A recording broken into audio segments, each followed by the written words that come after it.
Sebagian tempat perbelanjaan keperluan sekunder atau non-bahan pokok di Banjarmasin beroperasi lebih awal dari waktu yang ditentukan.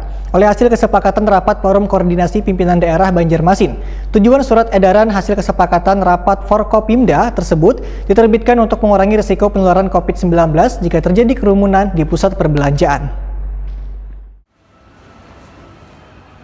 Sebagian tempat perbelanjaan keperluan sekunder atau non-bahan pokok di Banjarmasin beroperasi lebih awal dari waktu yang ditentukan oleh hasil kesepakatan rapat Forum Koordinasi Pimpinan Daerah Banjarmasin. Salah satunya pusat perbelanjaan modern di Banjarmasin yang sudah beroperasi sejak 16 Mei lalu atau H+3 setelah Idul Fitri 1442 Hijriah. Terkecuali hiburan, wahana bermain anak. Padahal sudah disepakati bersama, terhitung sejak tanggal 13 sampai 16 Mei 2021. Seluruh pusat perbelanjaan, rumah makan, tempat hiburan, dan tempat wisata di Banjarmasin ditutup sementara waktu, terkecuali toko yang menjual bahan pokok yang kayak pasar tradisional. Sesuai dengan surat edaran menindaklanjuti instruksi Menteri Dalam Negeri nomor 10 tahun 2021 terkait penerapan pemberlakuan pembatasan kegiatan masyarakat mikro. PLH Sekretaris Daerah Banjarmasin Muhyar MAP Waitakoni Prima TV Baisukan Senin 17 Mei 2021 mengaku ikut merasakan kekhawatiran yang dirasakan bubuhan pegawai di salah satu mal terbesar di Banjarmasin tersebut jika terlalu lama ditutup. Namun Muhyar menegaskan bahwa pemerintah kota Banjarmasin kada kecolongan dengan beroperasinya kembali mal tersebut sebelum batas waktu yang telah ditentukan.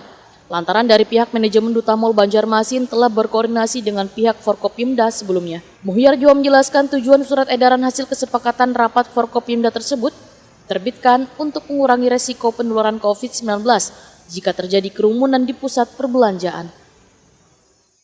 Kada jual, karena kan dari sekian banyak yang tutup itu kan hanya sekian persen yang wajar lah kalau ada anak-anak nakal gitu kan. Dan kita di keluarga juga kan ada yang nakal, ada yang kada, ada yang ya mungkin mereka kan kita juga harus sedikit prihatin juga, mereka juga kan ada kewajiban membayar THR itu juga kan bukan dibayar setahun ini aja kan, 2 tahun kan, berarti Pemko memaklumi lah